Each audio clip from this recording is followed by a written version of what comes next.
प्रिय भाइयों और बहनों, प्रभु यीशु मसीह के सामर्थी नाम में आप सब सुनने वालों को जय मसीह की।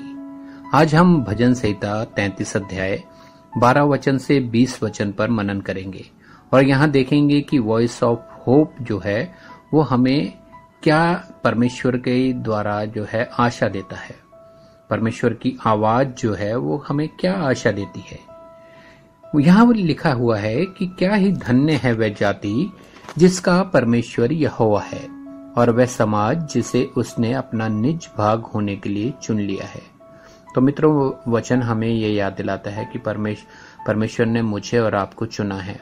जगत की उत्पत्ति से पहले ही वचन कहता है कि उसने मुझे और आपको चुन लिया है और हमें इसलिए चुना है कि हम उसके निकट एक चुना हुआ वंश, राजपद अधिकारी, याजकों का समाज बन सके, उसके अपने निज लोग बन सकें। और यहाँ वचन कह रहा है कि परमेश्वर जो है अपने निज लोगों के ऊपर स्वर्ग से दृष्टि करता है और वो सब मनुष्यों को निहारता रहता है। वो पृथ्वी के सब रहने वालों को देखता है। वचन कह रहा है कि हमारा परमेश्वर हम पर दृष्टि करता है, निहारता है, देखता है। जब परमेश्वर हमें देखता है तो वो हमारा उठना बैठना भी देखता है, वो हमारा बोलचाल भी देखता है, वो हमारी सारी परिस्थितियों को भी जानता है कि हम किन परिस्थितियों से गुजर रहे हैं। यदि हम बीमारी की परिस्थितियों से गुजर रहे हैं तो आप चिंता मत कीजिए, परमेश्वर आपको देख रहा है, परमेश्वर आपको निहार रहा है। आप किसी परेशानी में से गुजर रहे हैं तो आप जो है परमेश्वर के ऊपर विश्वास रखिए कि परमेश्वर आपको कभी भी अकेला नहीं छोड़ता है। आप किसी चिंताओं से गुजर रहे हैं तो आप विचलित ना होइए।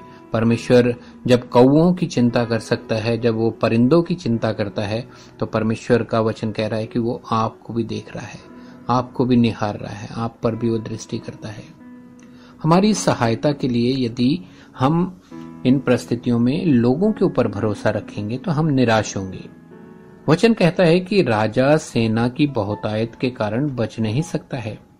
राजा को अपनी सेना के ऊपर भरोसा रहे होता था कि मेरे पास बहुत बड़ी सेना है, मेरा कोई कुछ नहीं बिगाड़ सकता है। वचन कहता है कि वो राजा भी सेना की बहुतायत के कारण से नहीं बच सकता है।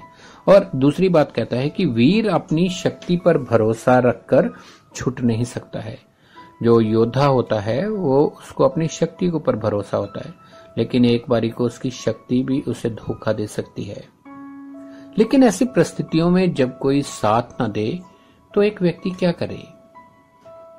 वचन कहता है भजन संहिता 118 उसका 8 और 9 वचन में, यहोवा की शरण लेनी मनुष्यों पर भरोसा रखने से उत्तम है। यहोवा की शरण लेनी प्रधानों पर भी भरोसा रखने से उत्तम है। और यहाँ भजन संहिता 33 उसका 18 में वचन दोबारा से कहता है कि देखो यहोवा की दृष्टि उसके डरवैयों पर और उन पर जो उसकी करुणा की आशा रखते हैं बनी रहती है।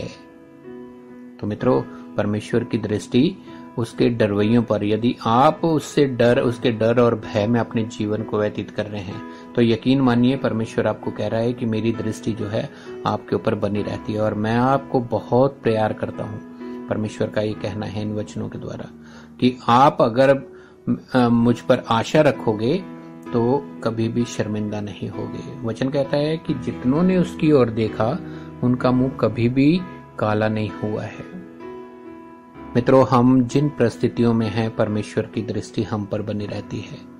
क्या हम परमेश्वर का डर और भय मानते हैं, उससे प्रेम करते हैं, उसकी आशा रखते हैं? तो यकीन कीजिए इन वचनों पर कि परमेश्वर ने आपको छोड़ा नहीं है।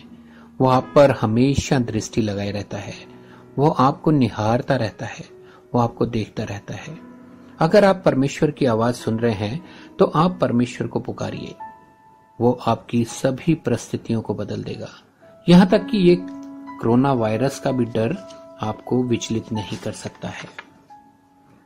वचन 19 में कहता है कि वह यहोवा परमेश्वर अपने डरवैयों के प्राण की भी रक्षा करता है।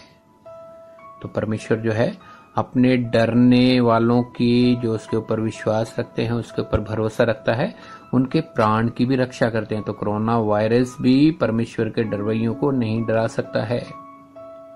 पर वचन कहता है कि अकाल के समय में भी वह उनको जीवित रखता है और उनका पालन पोषण करता है। हम यहोवा का आसरा देखते आए हैं और वो हमारा सहायक और हमारी ढाल है। तो मित्रों, क्या आपने परमेश्वर का आसरा लिया है? लोगों का आसरा लेकर आप शर्मिंदा हो सकते हैं, लेकिन अगर आप परमेश्वर पर होप रखते हैं, परमेश्वर पर आशा रखते हैं, तो परमेश्वर का आसरा लीजिए। परमेश्वर आपको कभी भी शर्मिंदा नहीं होने देगा। परमेश्वर आपकी सहायता करना चाहता है। वचन कहता है कि वो हमारा सहायक है और वही हमारी ढाल है। जब परमेश्वर कह रहा है कि मैं आपकी सहायता कर सकता हूं, मैं आपकी मदद कर सकता हूं, तो क्यों नहीं आप उसको पुकारते? क्यों नहीं आप उसके पास जाते? परमेश्वर आपकी हर समस्या को दूर करने के लिए सक्षम है। जब आप अपनी समस्या को प्रभु के पास प्रार्थना में लेकर जाएंगे, तो वो आपकी हर समस्या को दूर कर सकता है। जब आप अपनी समस्या के लिए प्रार्थना करेंगे, तो वह आपको सुरक्षा दे सकता है। जैसे ढाल योद्धा को सुरक्षा प्रदान करती है, वैसे ही परमेश्वर अपने डरवैयों को सुरक्षा प्रदान करता है। मित्रों, क्या आप परमेश्वर पर विश्वास और भरोसा रखते हैं? क्या परमेश्वर पर आपकी आशा है? परमेश्वर सारी परिस्थितियों को जो है बदलने की ताकत रखता है, सारी परेशानियों को दूर करने की ताकत रखता है। वह आपको देखता है, वह आपको निहारता है, वह आप पर दृष्टि बनाए रहता है। आप अकेले नहीं हैं। प्रभु को अपनी हर समस्या के बारे में बताएं, क्योंकि आपने दुनियावी कहावत तो सुनी होगी कि जब तक बच्चा भी नहीं रोता है, तब तक माँ भी उसको दूध नहीं पिलाती है। तो मित्रों, जब तक आप अपनी समस्या को परमेश्वर के पास लेकर नहीं जाएंगे, तो परमेश्वर भी आपकी कैसे सहायता कर सकता है?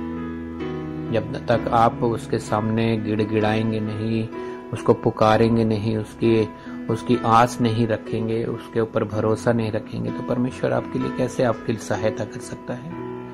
अगर आपकी आशा परमेश्वर के ऊपर है कि परमेश्वर मुझे इन परिस्थितियों से निकाल सकता है, जो भी आपकी परिस्थितियां हैं आप बेहतर जानते हैं, परमेश्वर पर आशा रखिए। परमेश्वर आपकी इन परिस्थितियों को बदल सकता है।